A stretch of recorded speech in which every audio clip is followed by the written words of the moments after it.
साथियों नमस्कार। हमारी आज की कहानी है उत्तर प्रदेश के वाराणसी जिले की घटना है। ये घटना 3 अक्टूबर 2025 की है। साथियों, यहाँ पर एक परिवार होता है। परिवार के मुखिया थे, अब वो इस दुनिया में नहीं रह गए तो उनको थे ही कहना पड़ेगा, जिनका नाम है दानिश अली।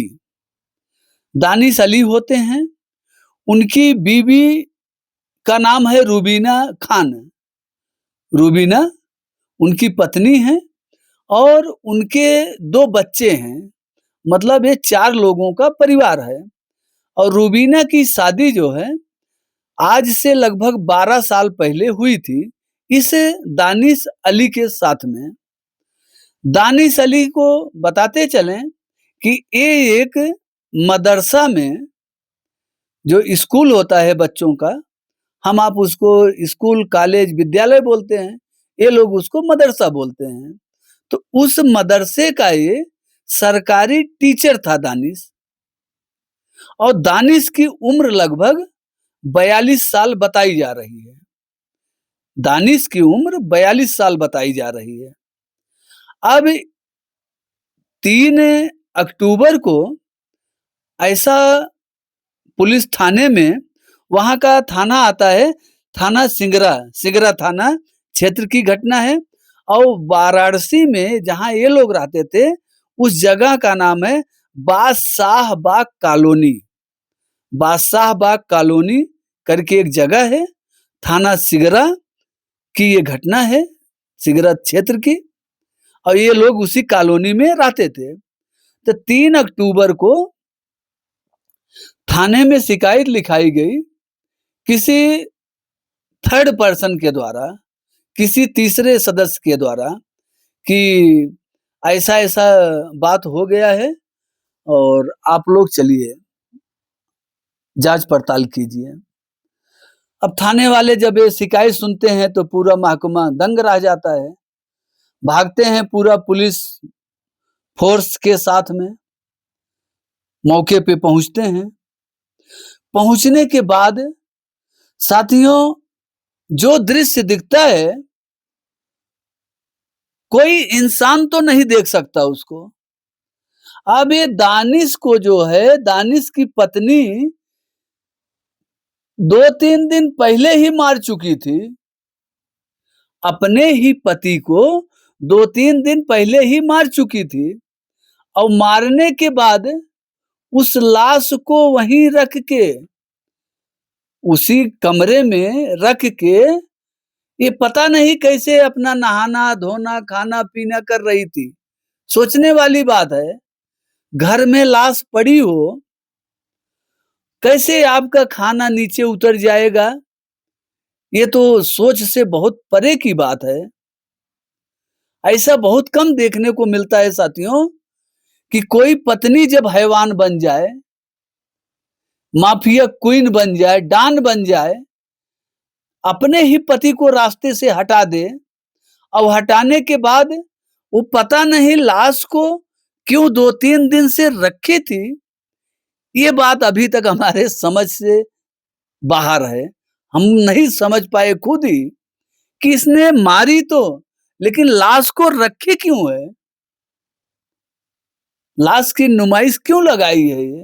हो सकता है कि इसको मौका न लगा हो लाश को ठिकाने लगाने का। ऐसा भी हो सकता है साथियों। यही एक चीज हमारे दिमाग में आ रही है कि दानिश को जब ये मार डाली, मारने के बाद उसी कमरे में ये सो रही है, खाना खा रही, खाना बना रही है, नहा रही है, धो रही है। सोचिए, इसकी हिम्मत तो देखिए। ये महिला जो है कितनी हिम्मती महिला है, जो है ये रूबीना जो है, इसकी भी हिम्मत का दाद देना पड़ेगा। कि कहो तुम्हारे बेड के बगल में लाश पड़ी है और तुम वहीं सो रही हो, वहीं खा रही हो। ये इंसान का कृत्य तो नहीं है साथियों। बहुत ही दुर्भाग्य की बात है। जब पुलिस इससे पूछती है कि ये क्या हुआ, कैसे हुआ, तो रुबीना के चेहरे पर साथियों कोई दुख नहीं था, कोई मलाल नहीं था, कोई गम नहीं था, किसी भी प्रकार का दुख नहीं था। वो खुश थी। उसने बोला, हमको कोई अफसोस नहीं है। रुबीना इसकी पत्नी दानिश की बोली, हमको कोई अफसोस नहीं है, हमको कोई मलाल नहीं है। हमने इस हैवान को, इस शैतान को मार डाला, जिसके साथ हमारा 12 साल से पहले शादी हुई थी। 2 बच्चे हैं। मैं 12 साल से दुख भोग रही हूँ। अब हमसे बर्दाश्त के बाहर हो गया। ऐसा भी बताती है साथियों कि पति जो है प्रतिदिन प्रताड़ित करता था और पत्नी को गलत काम करने के लिए बोलता था। पत्नी को, ये जो रुबीना का बयान है साथियों, हम अपनी मर्जी से कुछ भी नहीं बोल रहे हैं। हम क्यों बोलेंगे? जो बताएगा सामने वाला हम वही बताएंगे। रुबीना का बयान है कि उसका पति जो है उसको गलत काम करने के लिए बोलता था और इसको प्रताड़ित करता था, मार पिटाई करता था। अब सोचिए, घरेलू विवाद। फिर पुलिस वाले ने पूछा, तुमने मारी कैसे? तो ये बोली कि जो मसाला पीसने वाला, अब मसाला पीसने वाला तो आजकल 2 चीज हो गया। मसाला पीसने वाला जैसे हमारे आपके घरों में, देहातों में तो वही हमारे देहात में तो उसको सिल और बट्टा बोलते हैं, और कहीं-कहीं सिल, जो नीचे बड़ा वाला पार्ट होता है उसको सिल बोलते हैं, और जिससे पीसते हैं उसको हमारे गांव में लोढ़ा बोलते हैं। लोढ़ा सिल बोलते हैं और लोढ़ा सिलबट्टा भी उसको बोलते हैं कहीं-कहीं। अब आप लोग के गांव में क्या बोलते हैं साथियों? आप लोग कमेंट बॉक्स में जरूर बताइएगा। सिलबट्टे को हमारे यहाँ सिल और लोढ़ा बोला जाता है। अब आपके यहाँ क्या बोलते हैं जरूर बताइएगा साथियों।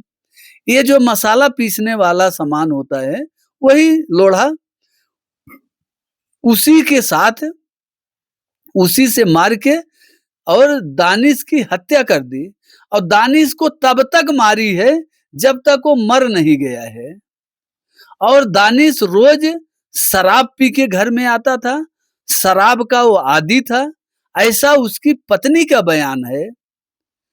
रुबीना ने बोला कि दानिश जो है रोज घर में शराब पी के आता था और शराब का आदी था, और उसके नशे में कुछ भी बिना बात की बात लड़ाई झगड़ा करता रहता था। अब वही बात हुई कि घर का कलेश जो है, घरेलू झगड़े, घरेलू कलह की वजह से उत्पन्न ये संकट, ऐसा कह सकते हैं, घरेलू विवाद की वजह से उपजा ये संकट दानिश की जान ले ली। साथियों, बहुत ही दुर्भाग्यपूर्ण घटना है, बहुत ही दुखद है। ऐसा नहीं होना चाहिए। हमारे बीवी बच्चे परिवार हैं, उनको सबको बहुत प्यार से, बहुत प्रेम से रखना चाहिए। घर परिवार में झगड़ा रगड़ा कोई अच्छी चीज नहीं है। आस पड़ोस में भी नहीं झगड़ा रगड़ा करना ही नहीं चाहिए। ये कोई अच्छी बात नहीं है साथियों। ये 3 अक्टूबर को थाने में शिकायत मिलने के बाद पुलिस इसको गिरफ्तार की है, और ये घटना 2-3 दिन पहले की है। लगभग वही 30 सितंबर और 1 अक्टूबर की ये घटना है। साथियों, आप लोग का जो भी विचार होगा कमेंट बॉक्स में जरूर बताइएगा, और साथियों आप लोग हमारे चैनल को सब्सक्राइब जरूर करें, हमारे हाथ को मजबूत करें साथियों। हमको मोटिवेट मिलेगी। आप लोग हमारा सारथी बनिए साथियों, हमारे रथ को आगे पहुंचाइए आप लोग।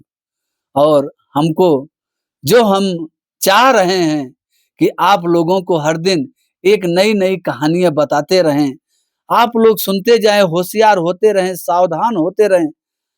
इसी मात्र एक लक्ष्य, समाज में जो आज बुराइयां फैली हुई हैं, उस बुराइयों को दूर करके सबको सही रास्ते पे लाने का बस मात्र एक उद्देश्य है साथियों।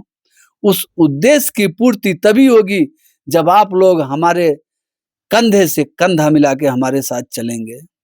हमारे चैनल को सब्सक्राइब करेंगे, लाइक करेंगे, कमेंट करेंगे, शेयर करेंगे साथियों, उसके बाद हम हर दिन आपको एक नई नई कहानियां सुनाता रहूंगा। साथियों, आप लोग का जो भी विचार हो कमेंट बॉक्स में जरूर बताइएगा। फिर मिलते हैं एक नई कहानी के साथ। तब तक के लिए जय हिंद, वंदे मातरम।